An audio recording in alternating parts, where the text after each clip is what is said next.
the mighty and resilient Merrimack River, carving through the communities of our great region.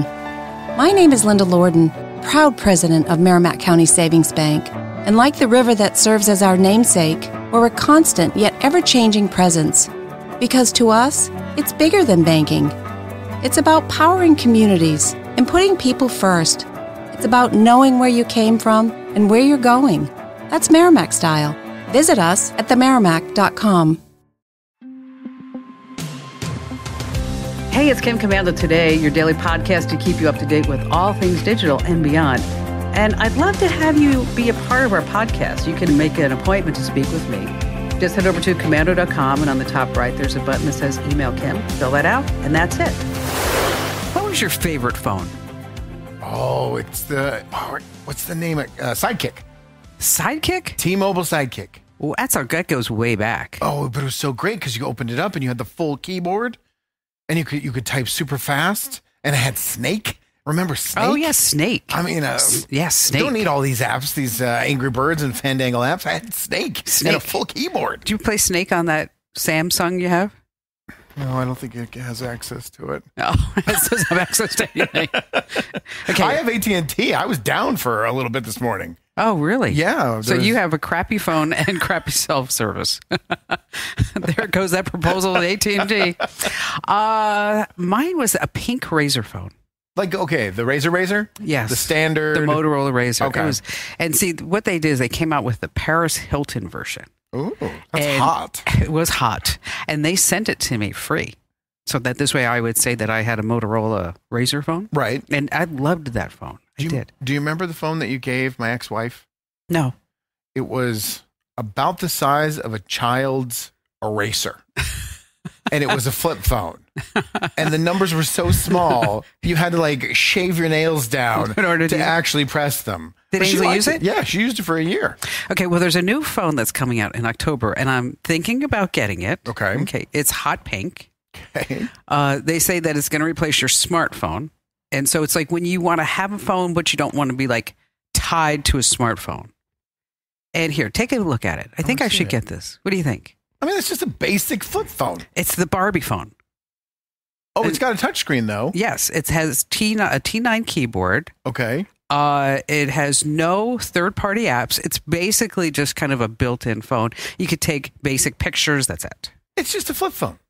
I mean, this is not new. It's the Barbie phone. They're slapping the word Barbie on technology from 2002. And people are like lining up to buy it. Of course they are, because people are suckers. It's a barbecue. For people who are not a fan of the British culture, a Q is also a line. Oh, that was so funny. I liked it. Okay. You're not getting that phone. There's no way you would give up your iPhone for that. No, I would never do that. But I think it'd be like kind of a cute thing to carry it around. You'd use it one time. That's true. Where's my Apple Watch? That's right. It'd be sitting right next to your Barbie phone. I know. And I look at that Apple Watch. I'm like, you know what? I should put that on. But, when I put it on, I get too obsessed. Yeah, because you're just constantly, and I mean, you're a successful, busy business go-getter, so you're getting buzzed all day long. Oh, yeah, I don't need that. We don't allow you to have your... Buzzed as in, not buzzed like... Yes, alerts, notifications. Buzzed happens later in the day. Right, all night long is that buzzed. We don't even allow you to have your phone in the studio. No, because it's too much of a nunuisance. It goes off. Yeah. I mean, and John even set up like recording mode. So like nobody gets through. I don't know how, but people still get through. I'm not sure. And I'm supposed to be the digital goddess. Right. Just can't. So I just like turn it off. We'll never go back to flip phones. That's going to be a nice chunk of money for whatever company's making it, because no one's going to use it. But the kids will like it. Yeah. I tried to sell my Apple Watch because, I have this great Samsung phone. Now, they're not worth anything on the secondary market. How much were you going to get for it? $40. That's not even worth putting it up there. No, I'm just going to leave it in the drawer. Let my kids play with it.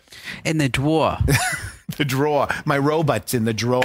Okay, because that's... Okay, if you're new to the Kim Commando Today podcast, this is Andrew's attempt at humor by making fun of me. Yeah. Because I have a New Jersey accent, so I say things like robot. The robots are taking over. My Apple Watch is in the drawer. I'm going to the Guardia. I can't help it. It's cute. It's not making fun of you. I'm laughing with you. No, not you're not. At you. Okay, Laughing at me. Yeah, absolutely. Yeah. Okay. Look at me. I'm shocked. You're not. Are you going to go there? No, Okay. I'm not going there. I just wanted to know. Not going there at all, because it's Kim Commando today. It's your podcast about all things digital. And I'm giving away a brand new iPhone 16 right now. Andrew, you're not eligible to win because you actually work for the show. You're not going to give away the Barbie phone? No. No? Nobody wants the Barbie phone. Nobody wants it. The iPhone 16 is valued at up to $1,500, and you can enter to win right now at winfromkim.com. Once again, that's winfromkim.com. I think I look smart in glasses. No, yeah. You always look great. But you do look good in glasses. Can I tell you about my eye experience? We haven't talked about this on the show. Is this the post? Yeah. Yeah, go ahead. So I got my contact lens, and I didn't want to put it in because I thought, it's good. It's very difficult to put this lens in. It's not like a regular contact lens? No, it's called a sclera lens. Okay. And so if you picture the pupil of your eye and the iris, okay, it goes over that and it goes like way on each side.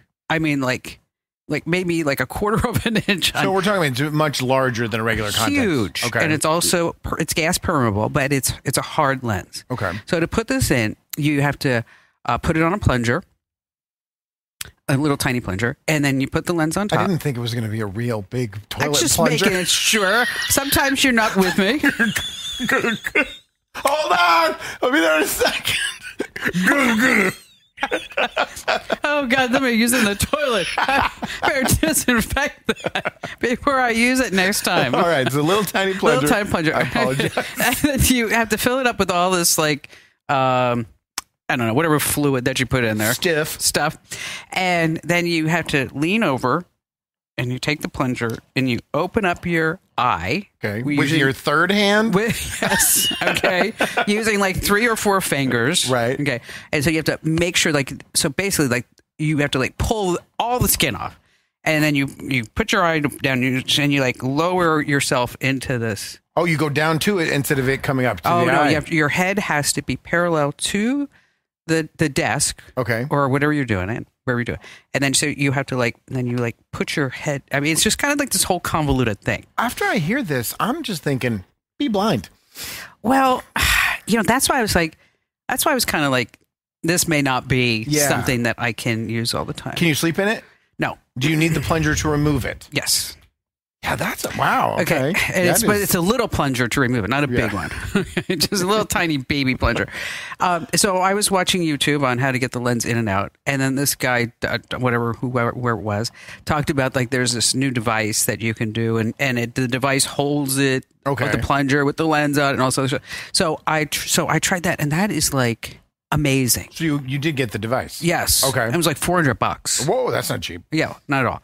And so, so what I've done is I figured out how to use this device, and it's a lot easier than trying to, open your eyeball up and use, you said, 3 fingers.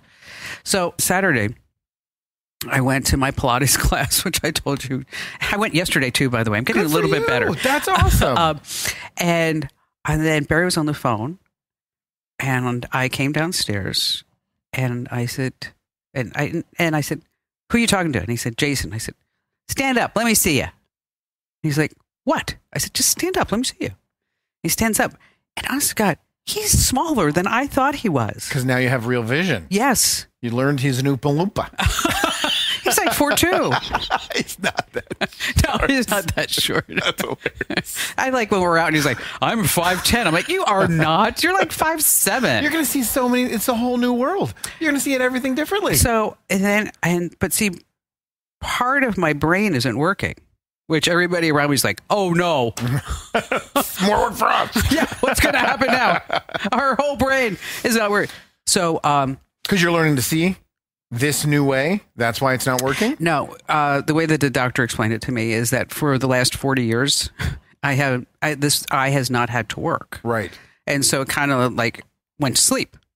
And so now it's with the contact lens on and with the transplant, it's it's going and the neurons are not really meeting each other. Are they going to eventually? Yes.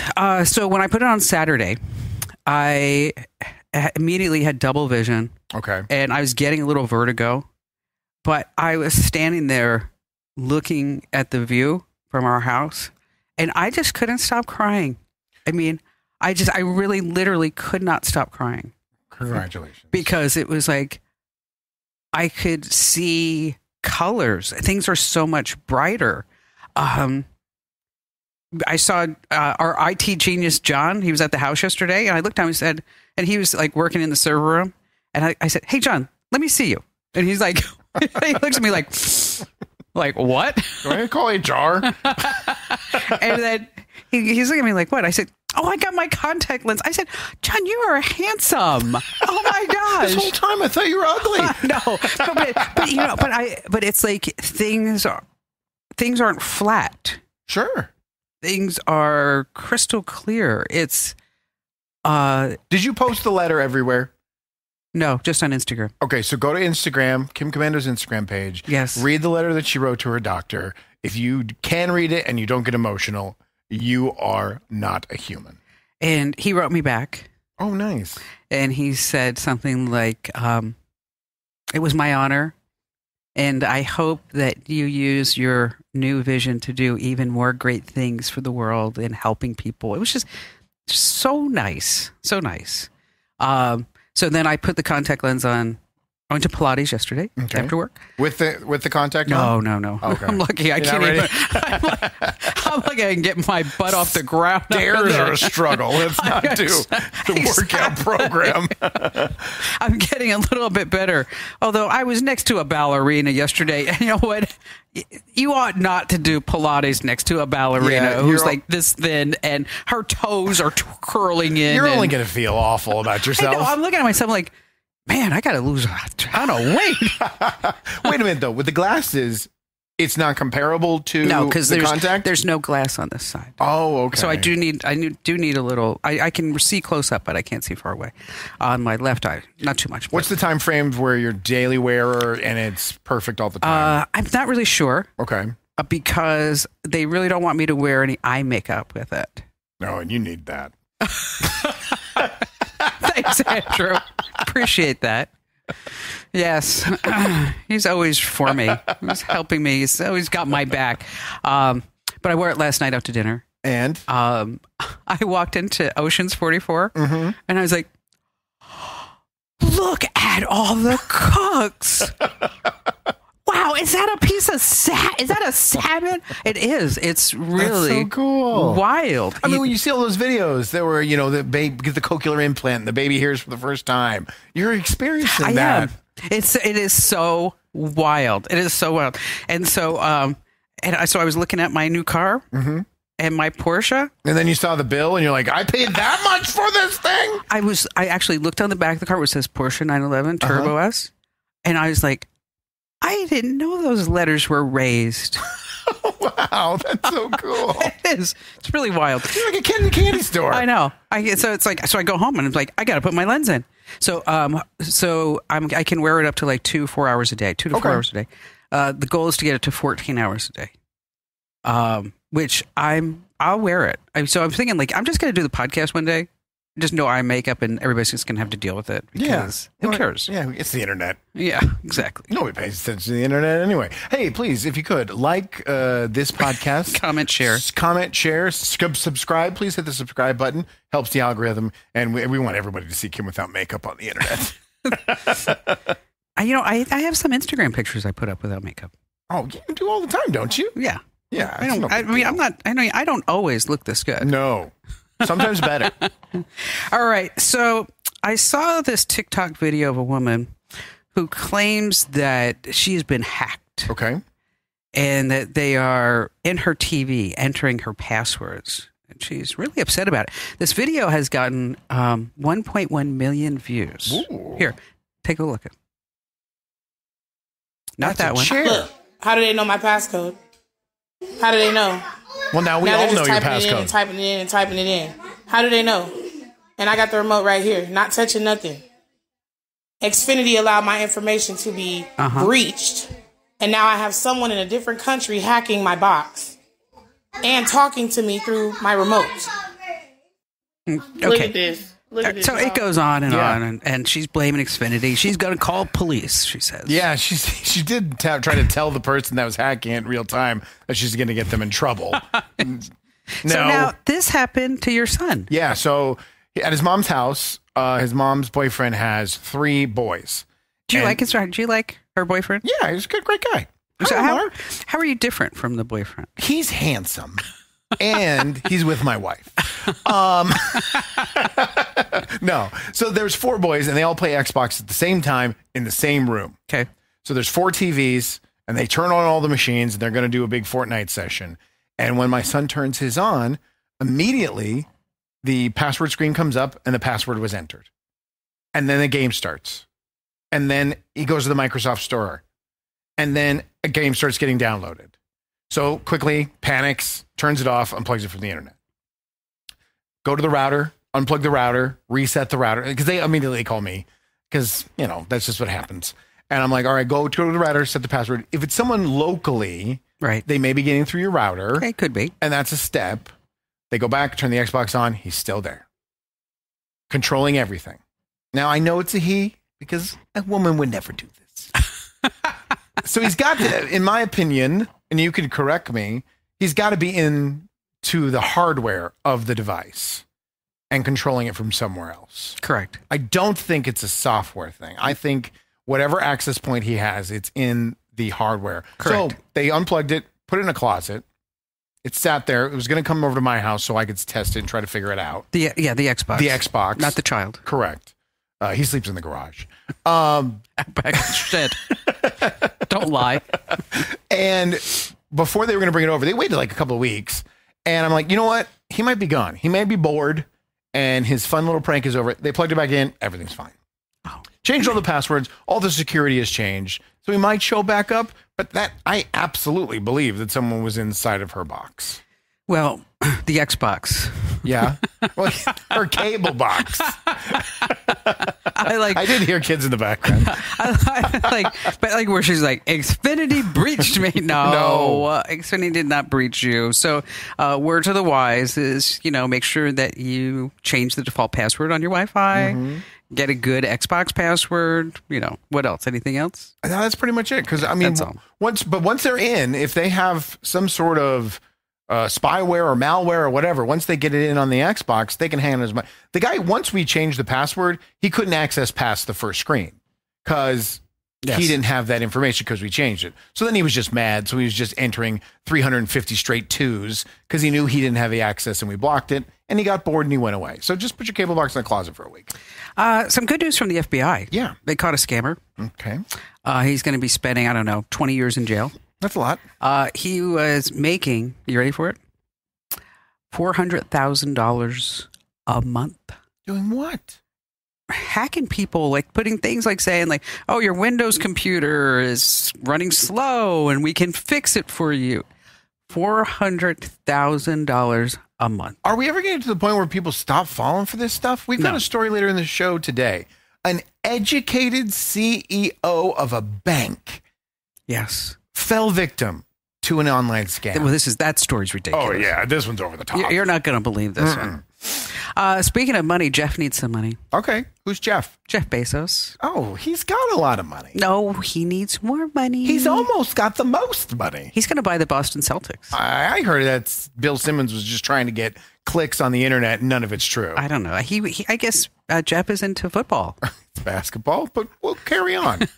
I knew that. What does Jeff need more money from? Your Amazon Echo device. We talked about just the Echo Show was going to. Well, now Amazon, they're really going to charge all Echo devices $10 a month. $10 a month for you to get the latest briefing, the weather, the sports, your favorite recipes, Is advice, Prime even $10 a month? jokes. Prime's like $140 a year. So $12 a month. Okay, so now you're doubling up. Just to use the Echo. I don't think I like it that much. No, heck no. Mm-mm. It doesn't do enough. Not it at all. turns on my lights, or I have Google. Well, that's Google's next. Google's not going to sit there and let Jeff have this business model, and they're not just going to copy and paste it. So the Google Home will be next. Exactly. And when you go to the office, do you leave like an OOO? No. No. I hate those. You send an email to someone, and then immediately you get the kickback. Oh, I'm out of the office for the next 8 minutes. There's no reason for you to do this. You also have your email on your phone. You're not ever away from your email. Well, some people now, when they go on vacation, there's a new trend. Okay. They actually disconnect. They don't check their email, but they leave really interesting messages. I can tell by you look on your face. This is very interesting. Okay. The average number of emails that people get a day is about 121 messages. Okay. So the Wall Street Journal did a whole story about this. And like one guy, Barry Ritholtz, is a chief investment officer in New York. Big job. And he's got a good one. He says, I'm out of the office. I'm not checking emails. I'm avoiding texts, ignoring Slack, letting calls go to voicemail. I'm going off the grid, and I am generally unreachable. And so this is my autoresponder, and so it is auto-responding. 120 times a day. Boom, boom, boom, boom, boom. Okay. Do you do that when you're away? No, I'm still working. Okay, so yeah, that's fair. Okay. You don't need it. So, you know, what is that song? It says, I don't care. I love it. I don't care. I'm out of the office. Exactly. That's what it is. This is when I went to Reddit and I said, what is the most popular out of the office message? Okay. So here, I'm gonna read it and then you get to sing it. Okay. I'm out of the office, but I got me a cubicle, awards on the wall. Send me an email. Maybe I'll call. 'Cause I don't care. I'm out of the office. I make spreadsheets. My boss can't wait. Writes me in appraisals. Tells me I'm great. 'Cause I don't care. But then says I'm lazy. I take too much time. I keep going to work, but I don't know why. 'Cause I don't care. That's good. I like that. Okay. I would encourage that one. Okay, 120 times a day. No, that's too much.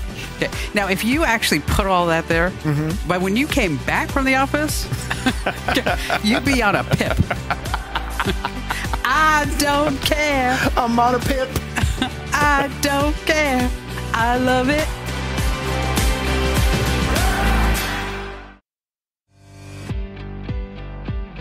It's Kim Commando Today. It's your fun podcast about all things digital. If you have not already, make sure that you enter to win the brand new iPhone 16 over at winfromkim.com. Once again, that's winfromkim.com.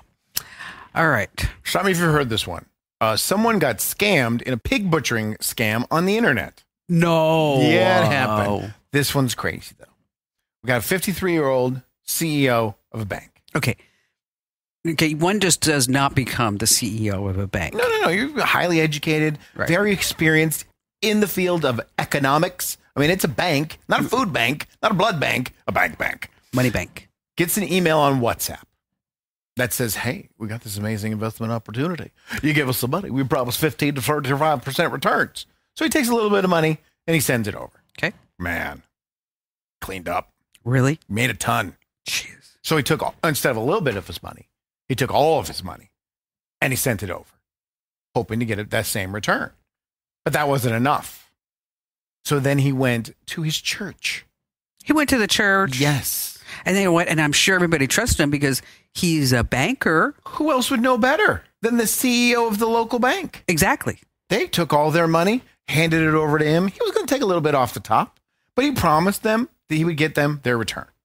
That wasn't enough. He went to his local investment club and convinced all of them. No. I'm not done. I'm not even close to done.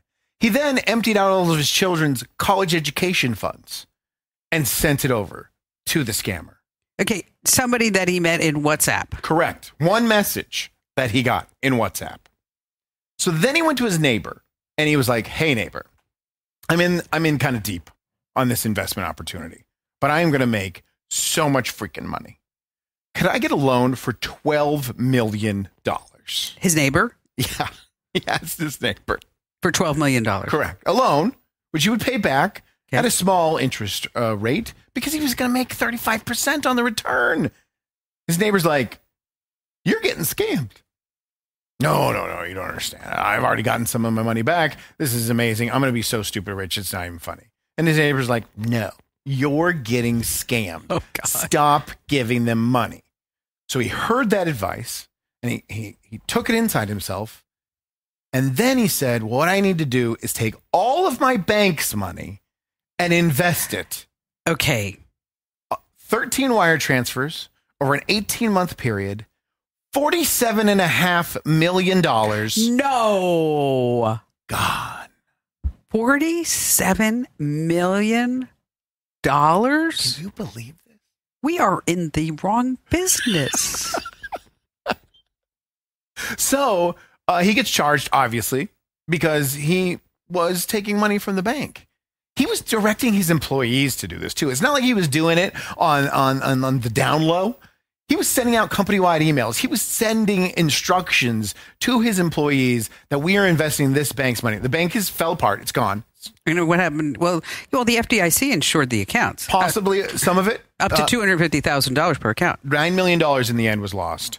So the customers of the bank did lose $9 million.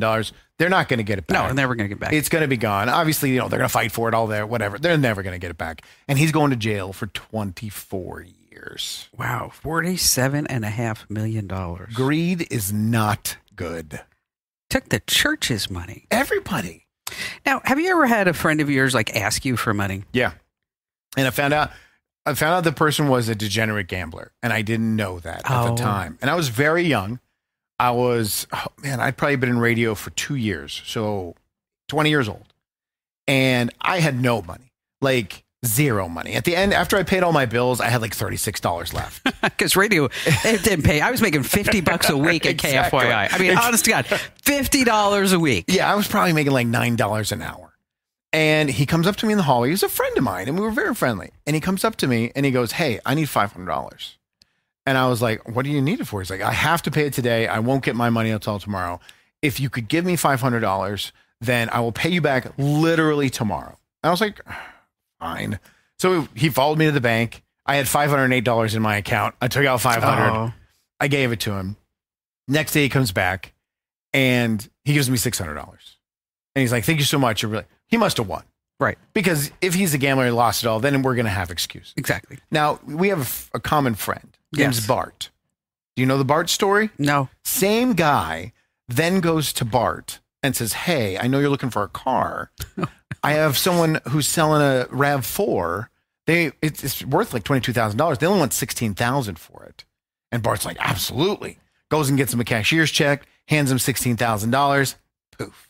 Gone. No. Disappears. Bart's out all the money. This guy's disappeared. Fast forward 3 years later. He calls Bart up. I need more money. Driving down the road. He's now working at a different radio station down the street doing news. Oh. Bart calls the cops. Cops go in during his air shift and arrest him. Good. So happy ending in the end. But yeah, that's I borrowed a degenerate gambler money. I was one of the lucky ones who got it back.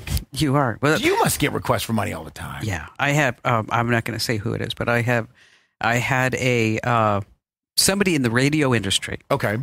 Prominent name. Okay.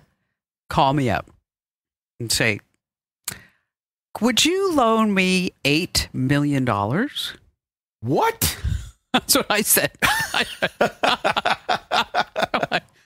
What? Does it rhyme with bonfanity? And I said, what do you need it for? Oh, good. You're getting some information. At least you're having fun with it. Because there's no way she's actually loading this. No, there's no way. There's no way. So I said, and I don't want to say a he or she. Okay. So let's okay, we'll go with they, pronouns. Okay. So they say that they're trying to sell their house and they want to buy a new house because the current house is going to sell like this. Of course. And the new house is going to sell like this. Okay. The one that they want to buy. Mm-hmm. And so I could, if I just give them the $8 million and they can go buy the new house while their current house is still for sale. On a scale of 1 to 10, how close are you to this person? A 5. How do people have, if you have a 5 relationship with someone, how do they have the gonads to ask them for $8 million? So So they explained everything to me. Right. And I said, well, if I were you, I would not buy the house until I sell my current house. But they're going to miss out, Kim. So she said. Yeah. She. Oh. Sorry. And so I told them Cat's out the bag. Okay, that they should call their financial advisor and get a line of credit. Sure. Get a HELOC or whatever. Something. Yeah. Something. And not the International Bank of Kim. I just like, and so I'm sitting there and I hang up with them. Was Delilah mad that you wouldn't give her the money? And Barry said, what's wrong? I said, you're not going to believe who just asked me for $8 million. That's insane. Oh, sure. Here, let me just come right on over. Were you at least going to make any money? Like, was there interest attached to it? I didn't even get that far. You would never see that money again. Or maybe, $150 a month payments for the rest of the millennia. And my after I did that, you know what I did? What? I went and bought their house underneath them? No. I blocked them. I would too. Okay, like text, phone. People are just brave. I guess they figured, like, what the heck? I mean, you could ruin a friendship. There was no real friendship. It's a 5. Yeah, you can ruin a 5. And I didn't even really want to be friends with this person. On a scale of 1 to 10, what would you say our friendship is? Ours is about an 8 or 9. Oh, I need $8 million. Got a better chance than that lady. I'm an 8. I want to be queen too. Get my royal wave. Dang it. So it was not Delilah, just to let you know. All right. The only female I could think of. Mm-hmm. But now it's going to bother me like all day and night who it is. Oh, God, it's so many stories. $8 million. Yeah. I was crazy. I don't want to name names either, but wasn't there a story where you guys got approached by a guy who had a trust that paid him every month, but he needed the money like 10 days earlier every single month?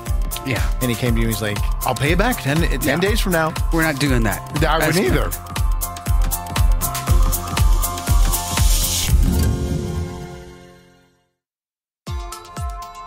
Hey, it's Kim Commando Today. It's your fun podcast about all things digital. And don't forget to like, comment, share, because, here's the deal. There's big tech, and then there are big tech algorithms. And the big tech algorithms say that if somebody likes, comments, shares, and follows and does all that great stuff, is that it's good content, and more people want to see that. So then we get to go to the front page at youtube.com. And it's working. People are doing it, and we're gaining followers every single day. So don't we have to say something like smash? No, just say subscribe and then pause. Because when we pause, the little subscribe button lights up. Subscribe. Hit that subscribe button. Hit that like button. There we go. Now we've done it. Congratulations to us. Okay, yes. All right. I don't know if you noticed, but there's somebody between us. Didn't mean to come between the two of you. It's fine. You have. Of course, this is David Schweikert. David, how long have you been in Congress? Sometimes it feels far too long. No, about a decade. That's all. I thought it was a lot longer. No, well, look, okay. One in 2010, so 14 years. Yeah, 14 years. Okay. One of the things you learn is it takes years before you actually start to get enough authority, seniority. Sure. Where you hold a chairmanship, where you actually get to be on the committees that have influence. So when you first get to Washington. Yeah, you get to be like on the subcommittee of the subcommittee on, trash collection. I was going to say trash collection. Yeah.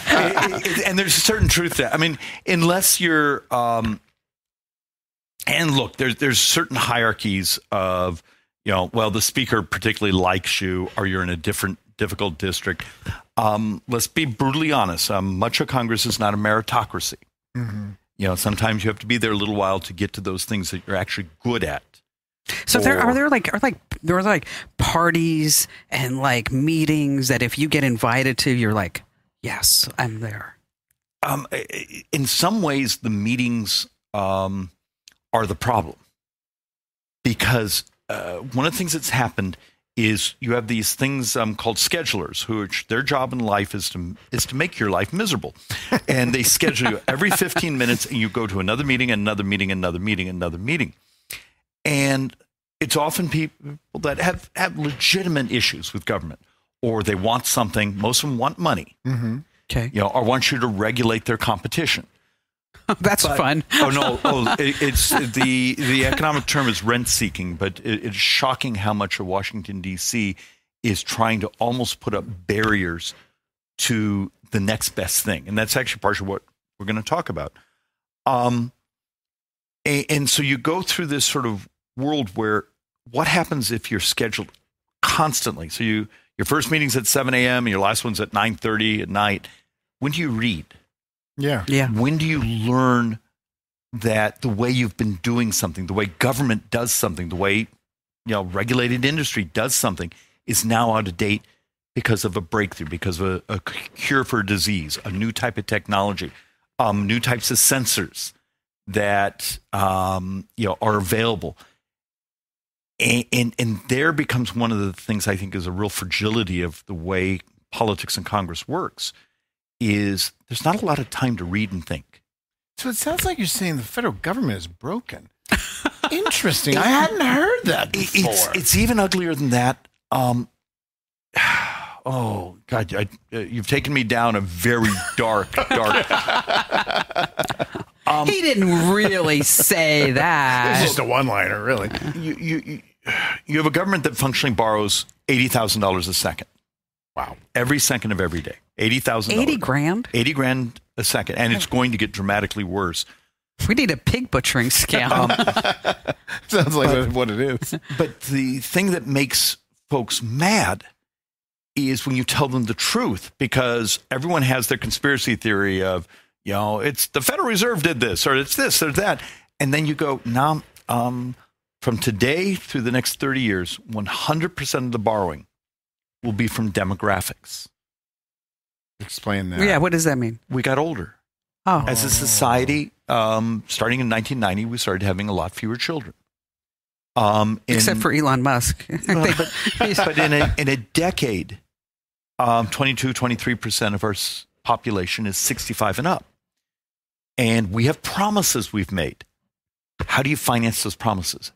And when so 30 years from now, we have 120 trillion of debt. Right.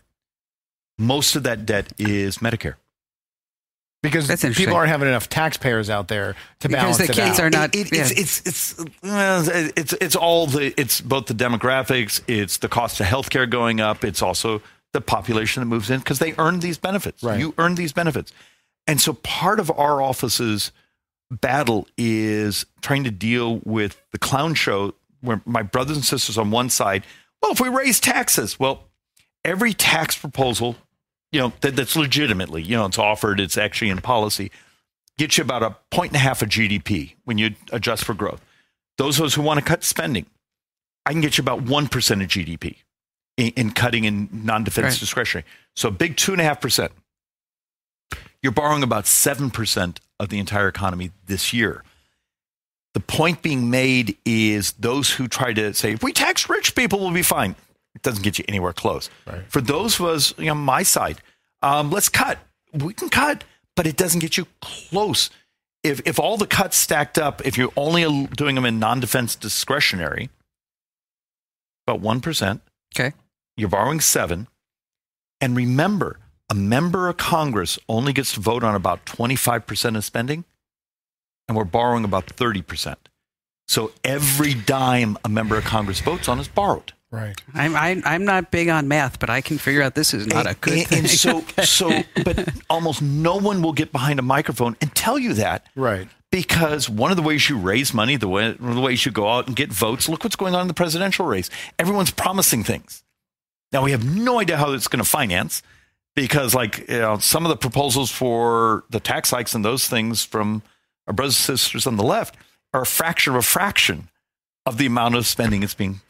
So our fixation is, it turns out, technology. What would happen if you could crash the price of government using technology? And and a lot of people get upset with that because we're sort of trapped in sort of a stagnant mindset. But there's a reason you didn't go to Blockbuster Video last weekend. Yes, exactly. It turns out it was scary not to go get your little silver disc on Friday night, and the one you wanted was never there anyway. No. To have a world where saying, hey, maybe going home and having the entire world movie catalog on my. Yeah, they tried to sell it for a while. They would, because they came and pitched us. It would be like $20,000 a month, and you could have any. This is like when Blockbuster was still around. It's like $20,000 a month. You could have any movie that you would ever want for the rest of your life. I'm like, and of course Barry's like, oh, that sounds like a good idea. Yeah, we need to disclose to everyone. Kim and Barry have been friends for a very long time. Yes. We were much younger, much poorer at one time. And we were a lot better looking too. Well, I mean, I barely changed. And you always look amazing. Oh, you always look. Seriously, some point you'll give us your secrets. So, okay. I'm shocked. But let's be really serious here for a moment. What would happen if you could crush, flatten future debt and stabilize? Now, you're not going to pay off the debt. Mm-hmm. But people tell you that it's just demographically, almost mathematically impossible. But you could stabilize it so it sort of matches the growth of the society, growth of the economy. And healthcare is the primary growth driver of debt. And so I'm the senior Republican on Joint Economic Committee. So I have a handful of PhD economists that work for me. I'm number 4 on Ways and Means. And so we're blessed. We have some really smart people who think very creatively. So the technology you can put on your body that, like, I just grabbed one right here that would calculate your calories or the blood glucose, or if diabetes is 33% of all healthcare spending. Well, we need to stop that from the get-go. But it turns out you now have the technology that's going to be in the watch, the thing you wear, the thing you lick, the thing you might be in your toilet, this and that. You can actually have a medical lab attached to your body. And your phone actually becomes, now with AI and the quality of some of the algorithms. Well, yes. And it can be, as you know, expertise, it can be incredibly private, encrypted, so it runs just with you. In many ways, it's much, much, much more private than the paper file that's at your doctor's office that, the minimum wage clerk is able to pull the paper out. But like with all the recent data breaches, is that, and I showed Barry this, and he's like, wow, you can really do this, is that, you can have all your health records right on your phone. Oh, yeah. I mean, you just hook into Epic, and you can have a 600-page PDF file of everything that ever happened to you. And then also the wearable technology is now saving lives. Which is phenomenal. You saw what happened, was it Apple, the next generation of watch, just got certified as a medical device for the heart. And so how do I get the bureaucracy and members of Congress to think differently, that being able to use technology to crash the price of healthcare, to take care of yourself? And some of this upsets people, but we did a lot of data work. And I get booed at some audiences for this one. But the Joint Economic Republican economists, we spent months and months. What's the cost of obesity in America? And it's uncomfortable to talk about, but we had something horrible going on. We calculate in about 4 years, 50% of Americans will be obese. We calculate it could be as high as an additional $9.1 trillion in healthcare. In 15 years, the United States has more deaths than births. I think we're heading towards probably the 5th year in a row where prime-age males are dying younger. So how does someone like me say, the debt scares me to death, but there's a moral way now, have you ever fix this? Have you ever looked at the healthcare in Japan? Well, we do. Actually, we have data from lots and lots of countries. Oh, the reason I bring it up is because I Yeah. read a story yesterday, and since I went to Japan in March, I've been obsessed with Japan. I mean, I'm just saying, because I mean, it's like that country, from my standpoint, as an American, you go to Japan and you come back and you're like, we are a bunch of immoral heathens over here. I mean, just But think about, have you ever talked about what you ate? Isn't the food is stunning? it's fish. Okay, it's all fresh fish, fresh vegetables, things. But in Japan, every citizen is required to go for an annual exam. Yep. And they measure your waist. And if male, female, if your waist is bigger than, I think it was like 34 inches on a female or whatever it may be, that you are required then to go and exercise and meet with a nutritionist. And I'm not sure I'm comfortable with it, because as Americans, we're not going to do that. We know. We McDonald's also still sort of like freedom. Yeah, but also So- McDonald's came out with their, today they came out with their biggest hamburger ever. Oh, I mean, It's only $39. I suddenly Yes. have a craving for a burger. yeah, sorry about that. I digress. But where I'm going with this is, you have optionality now in technology, except for, okay, I'll give you, let's do this more as a storytelling, a thought experiment. A few years ago, Duke Science professor, material science, she'd been working on this thing where you blow into it. So let's pretend it's a flu kazoo. Okay. You blow into it, and it could pick up, I guess it was picking up dead DNA strips or something like that, but tell you if you had a virus, or tell you if you have. So you blow into it, it bounces off your medical records on your phone. Should that be allowed if it's, FDA approved, highly accurate? Should it be allowed to write a script for your antivirals? Should Lyft be allowed to drop them off? if the technology is good enough, why not? Yeah. Except that scenario would be illegal in America today. Why? Because the algorithm would be writing the script. Oh. You have the federal reimbursement laws, the state licensing laws.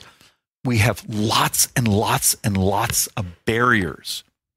Telehealth was one of the most controversial things in Washington, D.C. before the pandemic. Really? Why? There was stunning amounts of money being spent to stop it. And I know I was one of the prime sponsors of what we call telehealth today. And partially because it changes the economics I see. of the urgent care center, the emergency room practice, and so often it's not the medical community, it's the investments into it that are very concerned that they're going to have fewer people walking in the door. It's money train. Yeah, it's always, look, DC is always about the money.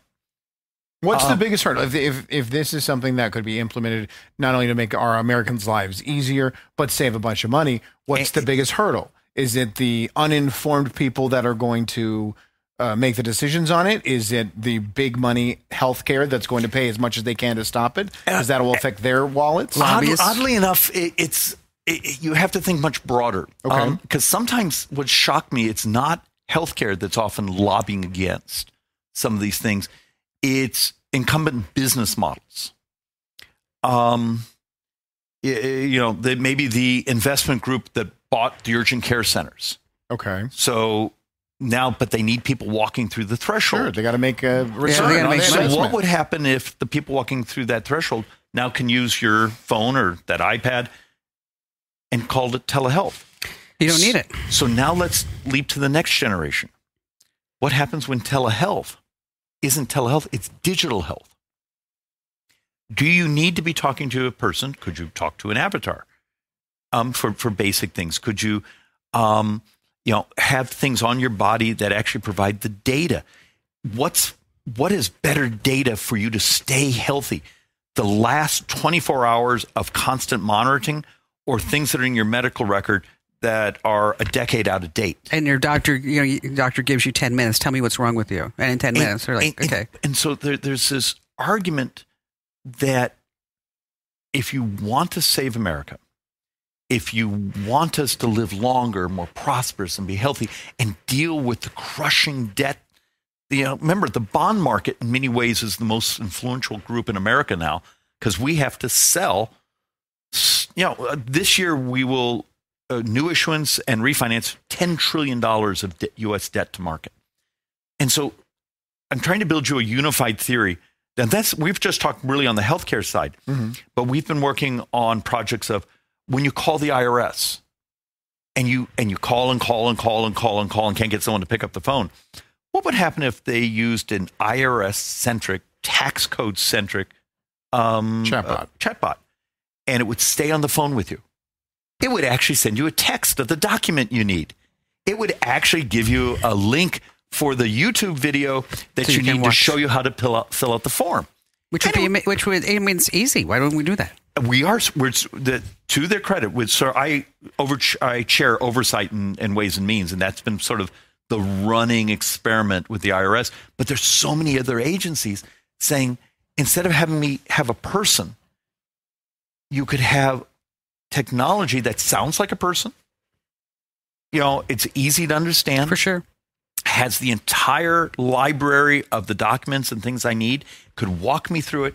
So what would happen in a model if you could cut the cost of the federal government dramatically by using technology? If you implement it in one program, like you said, the IRS, and then just multiply that to every single spot in the federal government.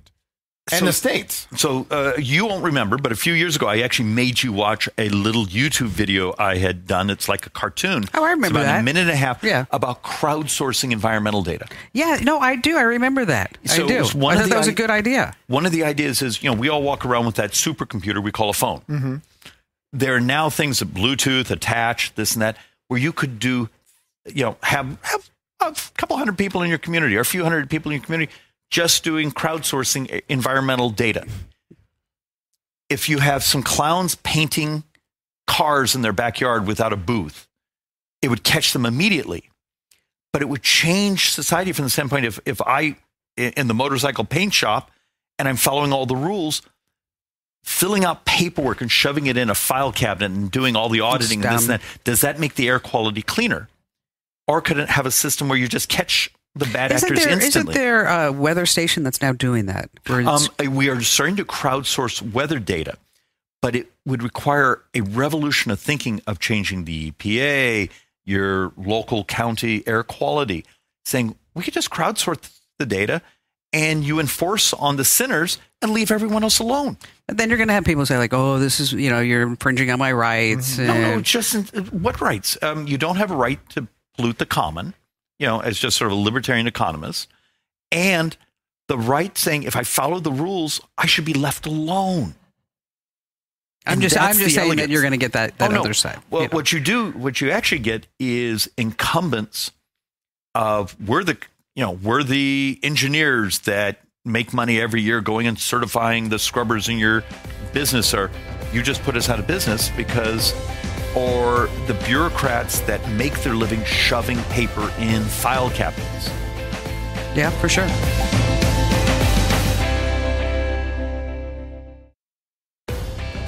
You started to ask the question, how do you revolutionize government to make it better, faster, cheaper, and much cheaper?